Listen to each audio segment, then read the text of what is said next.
Captain Jake Morrison sat alone in the massive crystal chamber on Centauri Prime. The walls sparkled with light from the twin suns that hung in the purple sky outside. He had traveled farther from Earth than any human before him, carrying the hopes of 8 billion people in a small data pad that contained humanity's formal request to join the galactic community. The chamber was built for beings much larger than humans, and Jake felt like a child sitting in a chair made for giants. 3 groups of aliens filled the council seats. Around him, the Vorthik Empire representatives had pale blue skin and large, black eyes that seemed to look right through him. They communicated without speaking, their thoughts flowing between their minds like water. The Nexari Federation members looked like walking machines made of metal and crystal, their bodies clicking and whirring as they processed information faster than any human computer. The Kron Dominion soldiers stood tall and proud, their red scales gleaming under the chamber lights, each one carrying weapons that could level city blocks. Admiral Ezexthil of the Vorthik Empire raised one long finger, and the chamber fell silent. His voice echoed inside Jake's head without passing through his ears. The human species had been observed for several hundred rotations around their star. The Vorthik had watched Earth through their deep space sensors and found nothing impressive. Humans had barely managed to reach their own moon and had never traveled beyond their small solar system. They fought wars over patches of dirt and resources that could be found on any asteroid. Their technology was crude, and their society was divided into hundreds of different nations that could not agree on anything important. Counselor Vex 7 of the Nexari Federation processed this information and added its own analysis. Human technology was at least 300 standard years behind the minimum requirements for galactic citizenship. Their computers were slow, and their energy sources were inefficient. They had not even mastered fusion power on a planetary scale. Their space vessels were primitive chemical rockets that took months to travel between their own planets. The Nexari had standards that must be maintained, and humans simply did not meet them. General Korth of the Kron Dominion was more direct in his assessment. He stood to his full height of nearly 3 meters, and his voice boomed through the chamber. Warriors were judged by their strength in battle and their honor in victory. Humans had never faced a real enemy. Their wars were fought between members of their own species over trivial matters. They had never been tested against alien threats or proven themselves worthy of respect. The galaxy was a dangerous place where only the strong survived and the weak served. Humans belonged in the second category. Jake tried to speak, but his voice seemed tiny in the vast chamber. He talked about human creativity and their ability to solve problems in unexpected ways. He mentioned their art and music and literature that showed the depth of human emotion and imagination. He spoke of their determination to explore and learn, and grow beyond their current limitations. The aliens listened with what seemed like polite boredom. The Vorthik representatives shared thoughts among themselves faster than Jake could follow. They had encountered thousands of species over their long history, and humans showed no unique qualities that would benefit the galactic community. Their minds were closed and chaotic compared to the ordered telepathic networks that connected civilized beings. They would need centuries of development before they could contribute anything useful. The Nexari processed Jake's words through their collective intelligence and found them lacking in substance. Creativity without technological foundation was meaningless noise. Emotional expression without logical structure was primitive babbling. Human determination was admirable, but would not help them catch up to species that had been developing advanced technology for millennia. The galaxy needed problem solvers, not dreamers. The Kron Military Council reviewed human combat records and found them wanting. Humans fought with primitive weapons and showed no understanding of honor in battle. They used deception and ambush tactics that real warriors would consider dishonorable. Their military forces were divided and competitive rather than united. under strong leadership. Such beings would be a liability in any real conflict. The debate continued for hours, but Jake could see that the decision had already been made. The three galactic powers had dismissed humanity before he had even arrived. They saw humans as backward children playing with dangerous toys in a universe full of adults. No amount of argument would change their minds because they believed they already knew everything they needed to know about his species. Admiral Zexthal announced the Council's unanimous decision. Humanity was denied membership in the galactic community and was forbidden from expanding beyond their home solar system. A quantum barrier would be erected around the Sol system to ensure that humans could not interfere with galactic affairs or endanger themselves through premature contact with advanced civilizations. This barrier would remain in place until such time as humanity demonstrated the technological and social development necessary for galactic citizenship. Jake felt his heart sink as the implications became clear. Earth was being placed under quarantine, like a plague world. Humanity's dreams of reaching the stars and meeting alien civilizations were being crushed by beings who saw them as nothing more than clever animals. The barrier would trap 8 billion people in their own solar system, indefinitely, with no hope of appeal or reprieve. The council session ended, and the alien representatives filed out without acknowledging Jake's presence. He sat alone in the crystal chamber watching the twin suns set through the transparent walls. Tomorrow, he would have to return to Earth and tell his people that they had been judged and found wanting by powers beyond their comprehension. The quantum barrier was already being constructed by Nexari ships, positioning themselves around the edge of the solar system. Jake gathered his datapad and walked through the empty corridors of the council building toward his small human transport ship. The galaxy was vast and full of wonders that his species would never be allowed to experience. But as he looked up at the alien stars through the dome overhead, he made a silent promise. Humanity would prove the council wrong somehow and someday. They would return to claim their place among the stars. The aliens had made a mistake in dismissing human potential, and Jake hoped they would live to regret their arrogance. 25 years had passed since the quantum barrier sealed Earth away from the galaxy. The three alien powers had forgotten about the small blue world they had dismissed as primitive and unworthy. The Vorthic Empire expanded their telepathic networks across new star systems. The Nexari Federation built faster computers and more efficient machines. The Kron Dominion conquered weaker species and added their worlds to their growing military empire. None of them bothered to check what was happening inside the solar prison they had created. Commander Ryan Mitchell stood in the control center of humanity's greatest secret project. Deep beneath the Pacific Ocean, the massive construction base stretched for kilometers in every direction, hidden from any possible alien detection by layers of rock and quantum shielding. Inside this impossible space floated the Terra Nova, the first true generation ship built by human hands.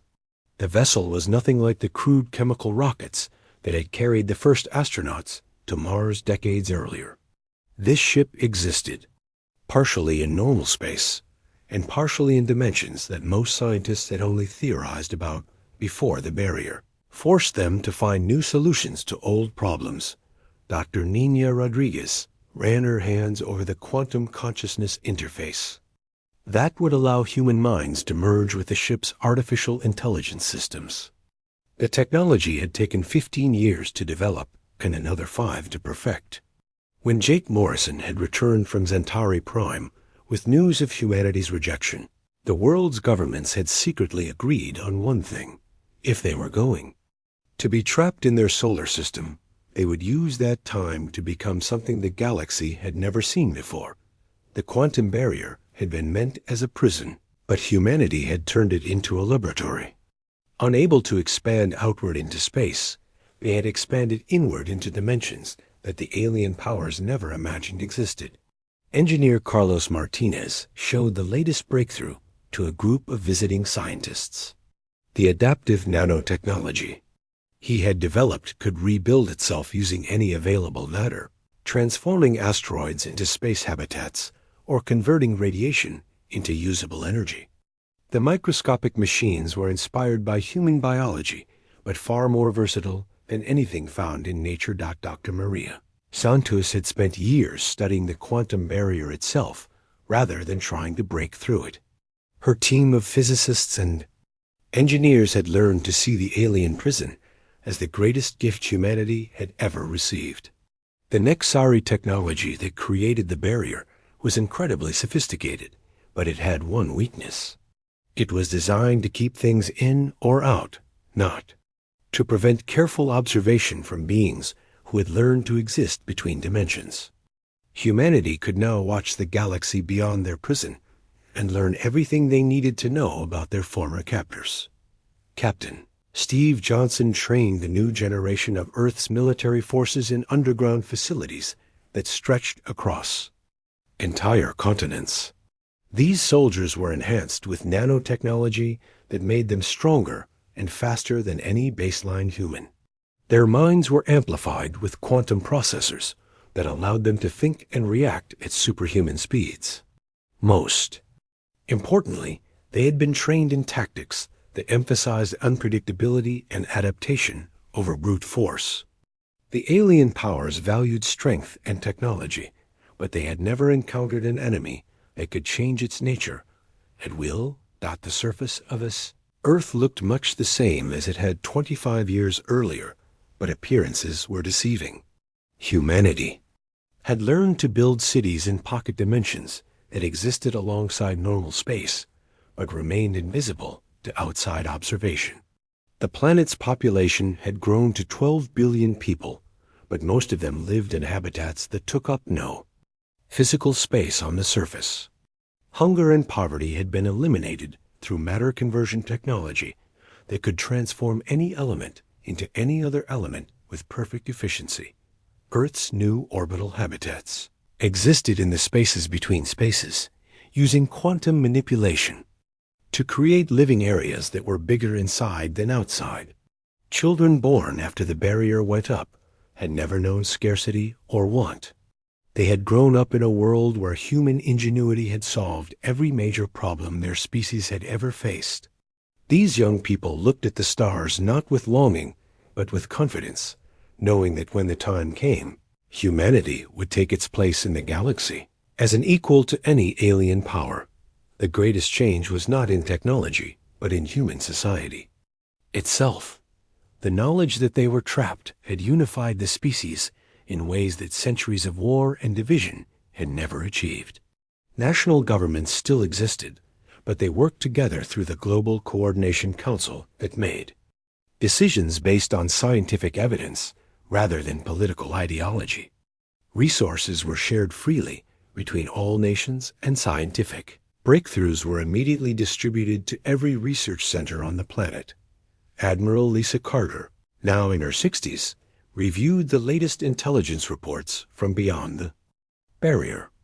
Human observation posts hidden in quantum space had been watching the three alien powers for decades.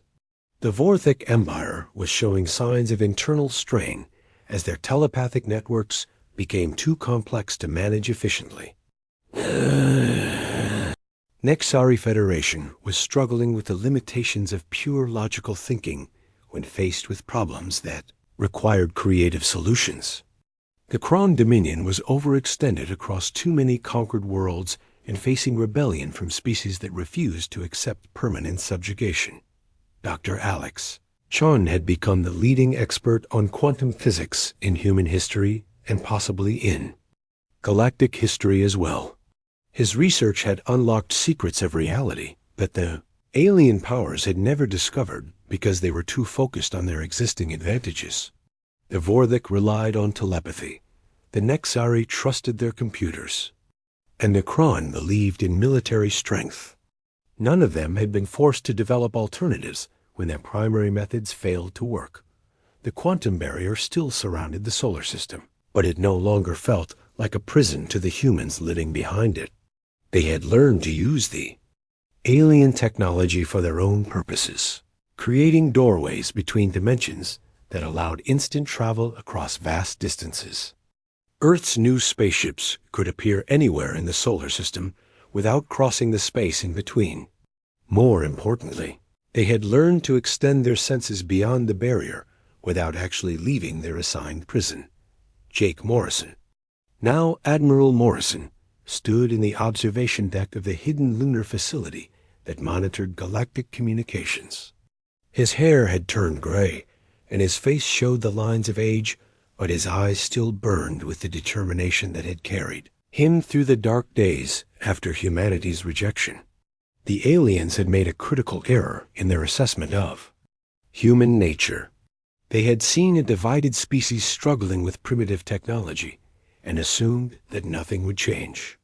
They had never imagined that the pressure of confinement would forge humanity into something entirely new. The time was approaching when humanity would emerge from their quantum cocoon. They would not come as supplicants begging for acceptance, or as conquerors seeking revenge. They would reveal themselves as something the galaxy had never seen before, a species that had used isolation as an opportunity for transformation rather than stagnation. The aliens who had dismissed them as primitive would discover that they had created their own greatest challenge by forcing humanity to exceed every limitation that had been placed upon them. War Chief Drex of the Kron 7th Fleet stared at his tactical display in complete confusion. The unknown ships that had appeared at the edge of Kron space defied every principle of physics that his people understood. They seemed to shift and flow like liquid metal, changing shape and size as they moved through space. When his fleet had opened fire with plasma cannons that could melt asteroids, the strange vessels had simply absorbed the energy and redirected it back at the Kron. Ships with double the force. Admiral Tony Parker watched the engagement from the bridge of his flagship Terra Nova. The human vessel existed in multiple dimensions simultaneously, making it impossible for conventional weapons to target effectively. His crew of enhanced humans monitored the battle through quantum interfaces that allowed them to think and react faster than any biological brain. The Kron fleet was powerful by galactic standards, but they were fighting an enemy that operated by completely different rules. The Kron warriors were brave and experienced fighters, but they had never faced an opponent that could phase in and out of normal space at will. Their tactical computers calculated firing solutions for targets that were no longer in the same dimension by the time the weapons fired. Their energy shields designed to deflect particle beams were useless against attacks that came from directions that did not exist in three-dimensional space. Captain Lisa Hayes commanded one of the smaller human ships that danced around the massive Kron battlecruisers like a butterfly avoiding elephants. Her vessel was only 50 meters long, but it packed more firepower than most alien dreadnoughts. The adaptive nanotechnology that formed its hull could reconfigure itself into any weapon system needed for the current situation. Against the heavily armored Kron ships, it formed quantum disruptors that could phase through any physical barrier. War Chief Drex ordered his surviving ships to retreat, but the humans did not pursue them. Instead, they transmitted a message in perfect Kron language. Admiral Parker's voice carried no threat or anger, only calm professionalism. The human fleet had not come to conquer or destroy, but to announce their return to galactic affairs. They bore no ill will toward the Kron people, and hoped that future encounters could be conducted in peace and mutual respect. The few Kron ships that escaped brought word of the encounter back to their high command on the fortress world of Keth. Prime General Morth, now ancient even by Kron standards, listened to the reports with growing unease. His warriors described weapons that ignored physical laws and ships that existed in impossible spaces. Most disturbing of all, the unknown aliens had shown mercy to defeated enemies, something that no honorable warrior would ever do. On the crystal world of Tecton, Scientist Prime Czar 5 process similar reports from Nexari monitoring stations throughout their territory. The energy readings made no sense according to their vast databases of galactic technology. The quantum signatures suggested mastery over dimensional physics that exceeded even Nexari capabilities by several orders of magnitude. For the first time in their recorded history, the Nexari encountered a problem that their logical processes could not solve through existing knowledge. The Vorthic Empire faced an even more disturbing revelation when they attempted to probe the minds of these mysterious newcomers. Commander Lara Hayes led a diplomatic mission into Khon, Vorthic territory, aboard a ship that flickered between visible and invisible as it traveled. When the Vorthic telepaths tried to scan the human minds, they found thoughts that were organized in three-dimensional patterns, rather than the linear sequences they were accustomed to reading. The Vorthic had never encountered minds that they could not penetrate and control. Their entire civilization was built on the assumption that all thinking beings shared similar mental structures that could be accessed through their telepathic abilities. The humans presented them with consciousness that was not closed, but simply organized in ways that made no sense to telepathic observation. It was like trying to read a book written in mathematics when you only understood poetry. News of the mysterious fourth power spread across the galaxy through the normal channels of trade and communication. Independent merchants reported encounters with ships that offered advanced technology in exchange for information about galactic politics and economics. These newcomers seemed genuinely interested in peaceful trade rather than conquest or intimidation. They shared knowledge freely and asked only for basic supplies and cultural exchanges. In return, Dr. Kevin White, now serving as Earth's chief diplomat, made contact with dozens of neutral species that had been oppressed by the three galactic powers for centuries. The Zelari Republic had been forced to serve as telepathic slaves to the Vorthic Empire, the mining guilds of the asteroid. Confederation worked under harsh contracts imposed by Nexari industrial complexes. The merchant fleets paid tribute to Kron military forces for the privilege of traveling through space that belonged to no one. These smaller civilizations welcomed humanity as potential liberators from their various forms of bondage. They had watched the three superpowers grow stronger, while their own peoples remained trapped in cycles of servitude and exploitation.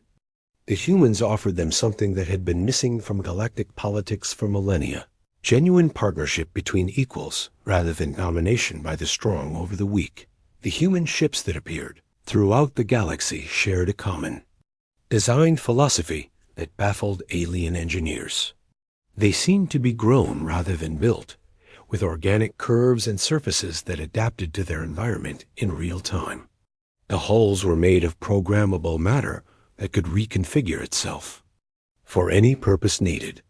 Weapons, shields, sensors, and drive systems were all formed from the same basic material, controlled by quantum computers that operated faster than thought itself.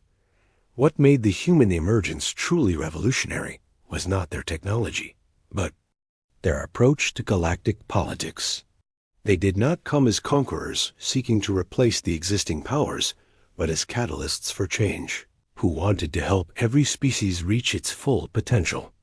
They offered to share their quantum manipulation techniques with any civilization that promised to use them for peaceful purposes, and mutual benefit. The balance of power that had remained stable for thousands of years began to shift as species.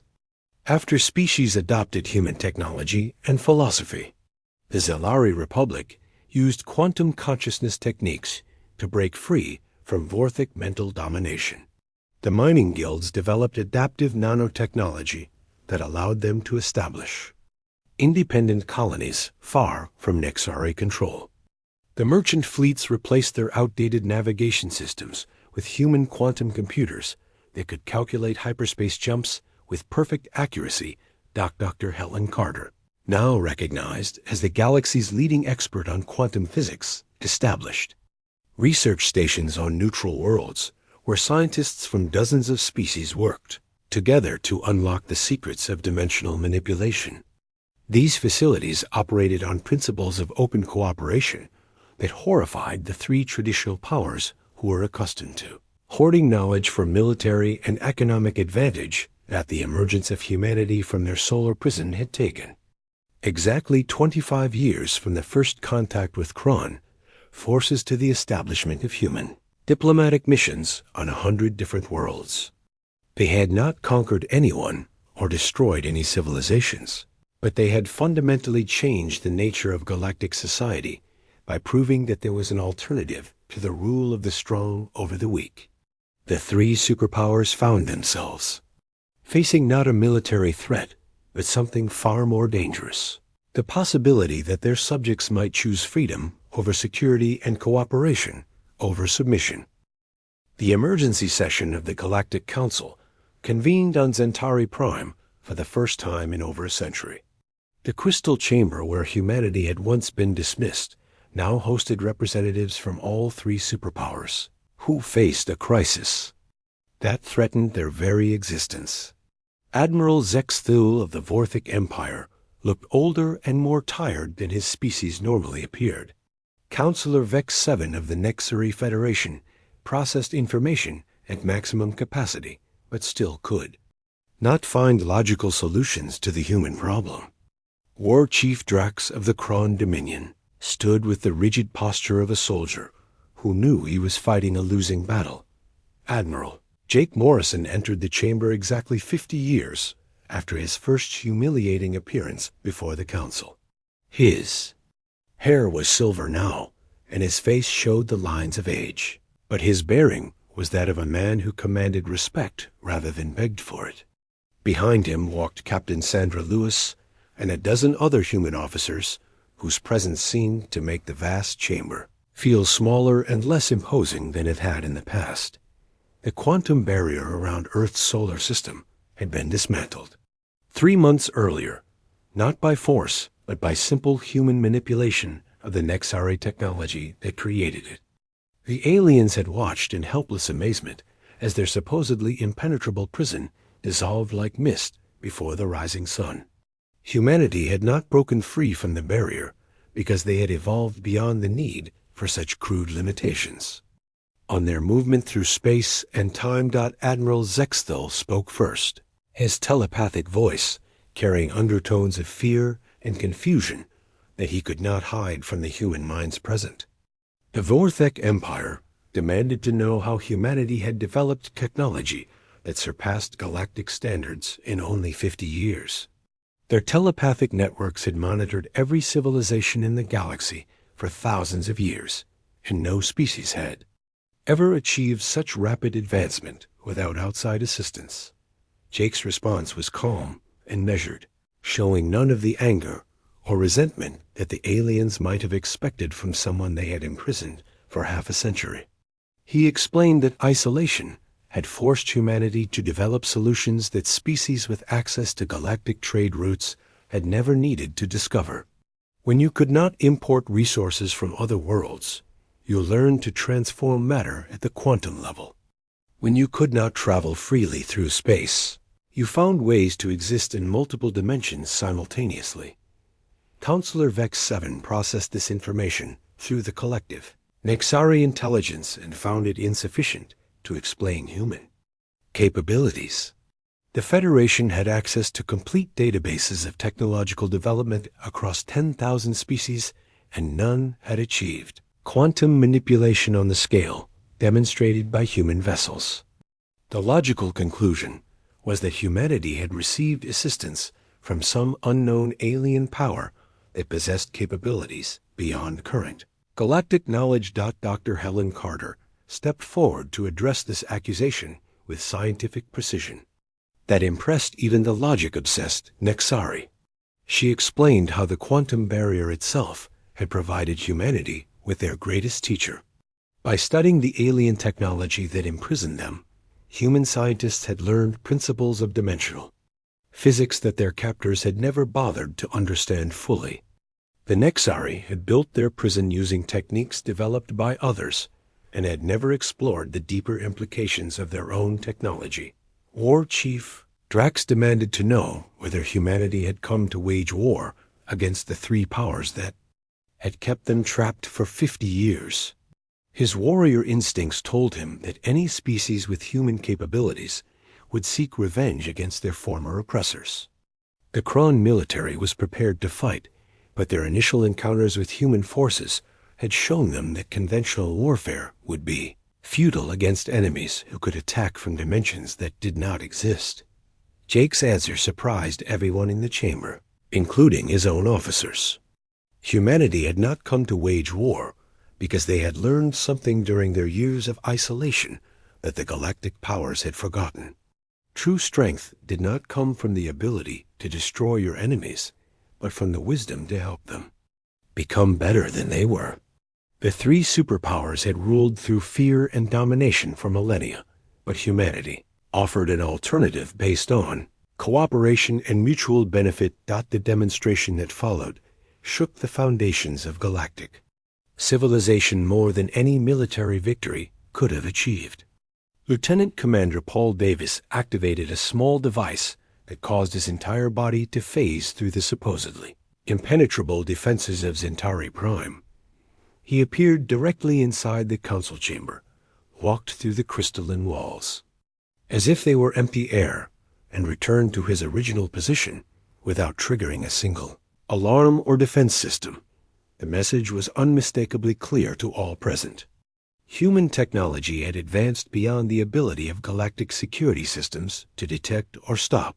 If humanity had wanted to wage war, they could have assassinated every leader in the galaxy without warning or resistance.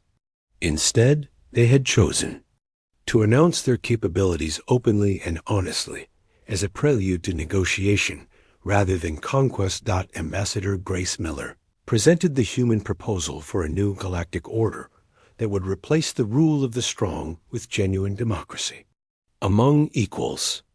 Every species would have representation based on population and contribution rather than military power or technological advancement. Scientific knowledge would be shared freely rather than hoarded for competitive advantage. Trade would be conducted through fair exchange rather than tribute systems enforced by superior firepower. The three superpowers rejected this proposal immediately and unanimously, but their words carried no conviction. Across the galaxy, their former subjects were already embracing the human vision of cooperative civilization. The Zellari Republic had declared independence from Vorthic mental domination and was successfully defending their freedom, using quantum consciousness techniques shared by human advisors. The mining guilds had established colonies beyond Nixari space, using adaptive nanotechnology that made them self-sufficient and economically independent. Zexthel attempted to reassert Vorthek authority by projecting his telepathic power at maximum strength toward the human delegation. His mental assault was designed to overwhelm and control the consciousness of any being within the chamber. Instead, he encountered human minds that were organized in three-dimensional patterns that his linear telepathy could not penetrate or influence. The humans remained completely unaffected, while the Vorthic admiral, exhausted himself in futile effort. Counselor Vex 7 activated the most advanced Nixari computer systems to analyze human technology and find exploitable weaknesses. The collective intelligence of the Federation processed petabytes of data in seconds and concluded that human quantum manipulation operated according to principles that exceeded their current understanding of physics. Their logical systems could not formulate effective countermeasures against capabilities that violated their fundamental assumptions about reality. War Chief Drax ordered his elite guards to arrest the human delegation for crimes against galactic security. The Kron warriors were the finest soldiers in the galaxy, equipped with weapons that could destroy starships and armor that could withstand direct hits from plasma cannons. They moved to surround the humans with professional efficiency, but found themselves unable to touch targets that existed partially outside normal space-time. The council session ended in deadlock, with the three superpowers refusing to accept human proposals but unable to enforce their will through traditional means of intimidation and coercion. For the first time in galactic history, they faced opponents who were immune to telepathic control, superior to their technology, and unimpressed by their military might. The old order that had ruled for millennia was crumbling under the weight of its own contradictions. Jake Morrison left Centauri Prime for the second time in his life, but this time he departed as the representative of a power that had fundamentally changed the nature of galactic civilization. The aliens who had once dismissed humanity as primitive now watched human ships phase in and out of normal space around their homeworlds with impunity. The species they had imprisoned had returned not as conquerors, but as liberators who offered freedom to any civilization willing to embrace cooperation over domination. The Galactic Civil War lasted only 18 months, but it changed the fundamental nature of civilization across the known galaxy. The conflict ended not because humanity defeated their enemies in battle, but because the old order collapsed under the weight of its own contradictions when faced with a power that could not be intimidated, conquered, or controlled. The three superpowers that had ruled for millennia discovered that their strength had always depended on the weakness of their subjects, and when that weakness disappeared, their authority crumbled like sand castles before the tide. Captain Ben Rodriguez commanded the human peacekeeping fleet and intervened when the Kron Dominion attempted to destroy rebellious worlds rather than lose them to human influence. The Kron military had always maintained control through fear and superior firepower, but their weapons were useless against human ships that existed in multiple dimensions simultaneously. When Kron battle fleets opened fire on civilian populations, human vessels simply absorbed the destructive energy and redirected it to power defensive shields that protected the innocent beings below. The Kron warriors were brave and honorable in their own way, but they had never learned to fight enemies who refused to be enemies. Human tactical doctrine emphasized protection over destruction and conversion over conquest. Instead of defeating Kron forces, human commanders offered their opponents a choice between endless feudal combat and honorable integration into a new galactic order that valued their warrior traditions while redirecting them toward constructive purposes. Dr. Amy Johnson led the humanitarian mission to Nexari space when their rigid technological hierarchy began to break down under the pressure of human quantum innovations. The Federation had built their entire civilization on the principle that logical analysis could solve any problem, and that collective processing was superior to individual creativity. They had suppressed personal initiative for so long that their people had forgotten how to adapt when their computer systems encountered problems that logic could not resolve. Rather than allow the Nexari to collapse into chaos, humanity offered them a new model of technological development that combined their superior analytical capabilities with human creativity and intuition.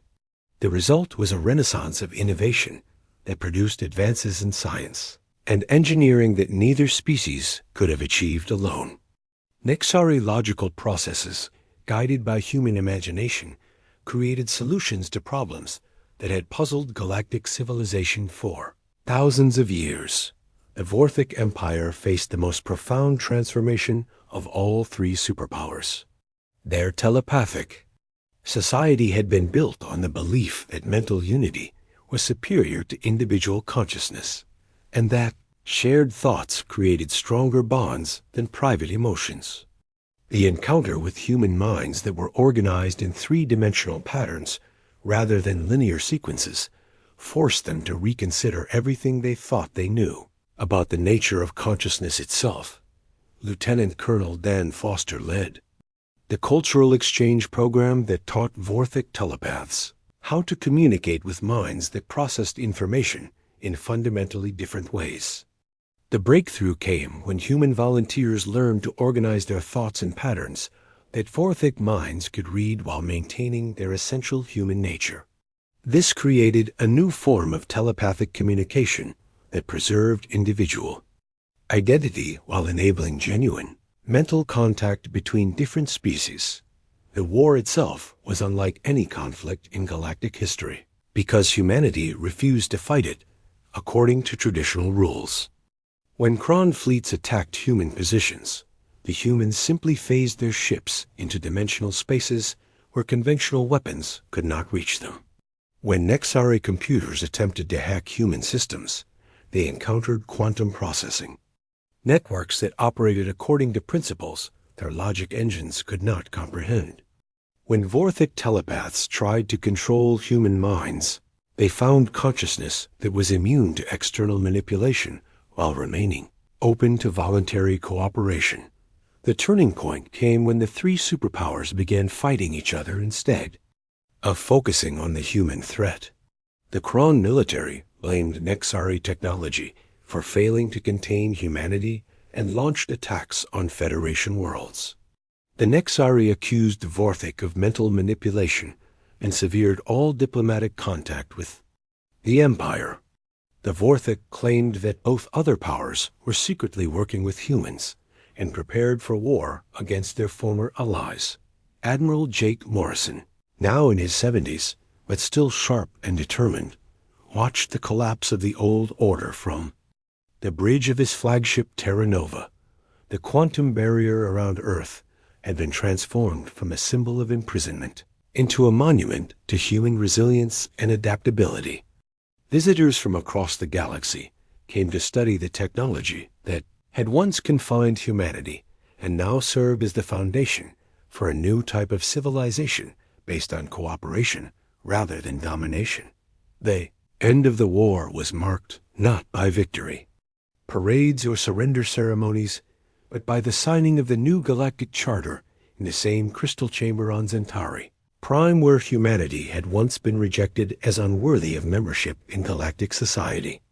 Representatives from over 1,000 species gathered to create a truly democratic federation where every civilization had a voice and every individual had rights that could not be violated by superior force or advanced technology.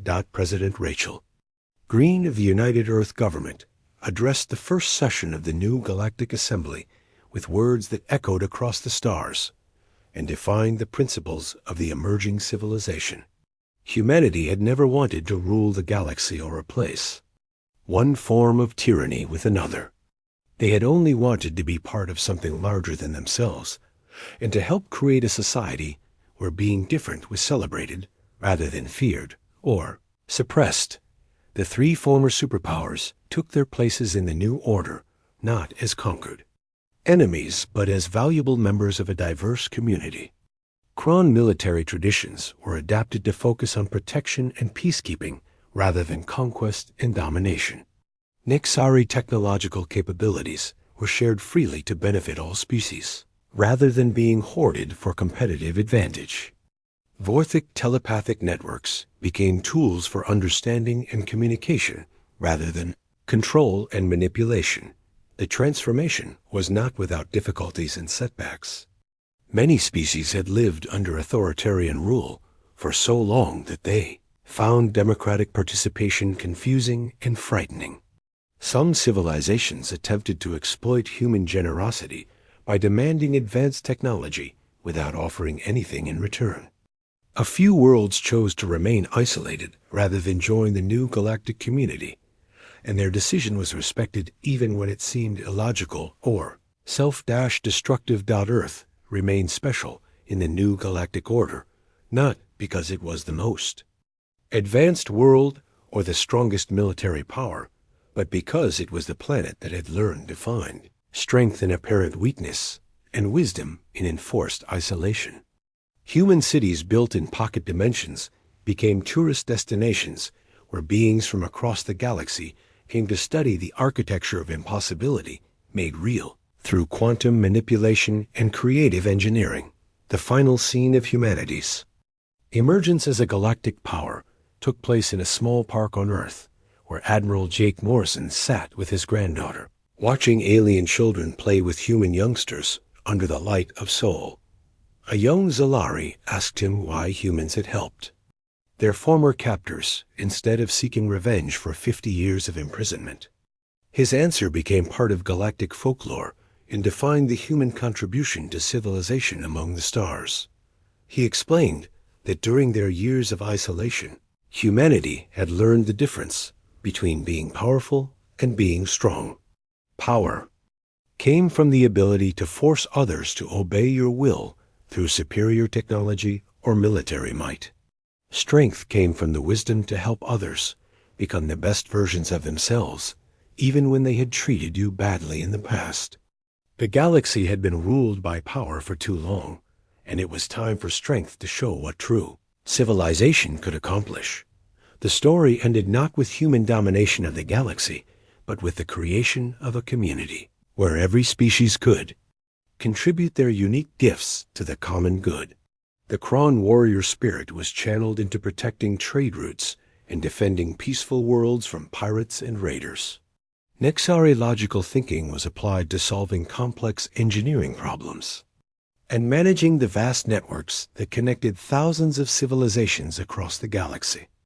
Vorthic telepathic abilities were used to facilitate communication between species that had never been able to understand each other before.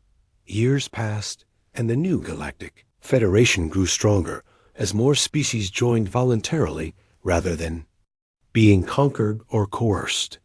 The human philosophy of cooperation over competition spread throughout known space, creating prosperity and stability that the old system of domination had never achieved.